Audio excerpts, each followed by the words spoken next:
ওয়ামিনাল্লাযীনা আশরাকু, এবং ওদের পক্ষ থেকেও শুনবে যারা শিরক করে থাকে।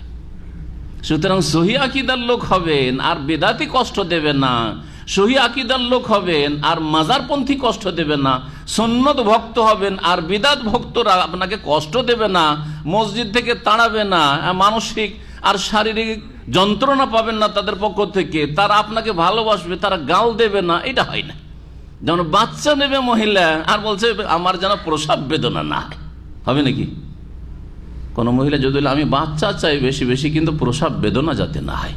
আর অনেক জাহেল মহিলারা আছে আর বেদিন মহিলারা আছে, প্রসব বেদনার ভয়ে নিজে থেকে সিজার করতে গিয়ে রেডি। সুযোগ পেয়েছে কসাইরা, হ্যাঁ এত প্রসব বেদনা থেকে বাঁচবো সেজন্য আগে সিজারের জন্য গিয়ে হাসপাতালে হাজির, নার্সিংহোমে হাজির, বুঝছেন না? আর এরাও কসাইরা বসে আছে এমনি এমন ভয় দেখিয়ে রেখেছে যাতে করে আগে এসে আমাদের দ্বারস্থ হয়, দৌড় দিয়ে ছুটে আসে যে বাঁচবো না। যার ফলে মা খালাদের সব নর্মাল ডেলিভারি হয়তো, আর আপনার স্ত্রী হয় না। জি।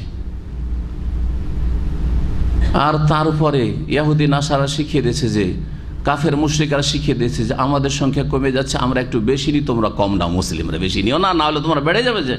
আর আমাদের গণতন্ত্রের থিওরিতে আমরা যে হেরে যাব 50 বছর পরে, আমরা হেরে যাব, সব জায়গায় তোমাদের সংখ্যা গরিষ্ঠ মেজরিটি হয়ে যাবে। বোঝা গেছে? ষড়যন্ত্র, জন্ম নিয়ন্ত্রণ, বার্থ কন্ট্রোল, ষড়যন্ত্র কাফেরদের পক্ষ থেকে। খুশি হয়েন না এতে।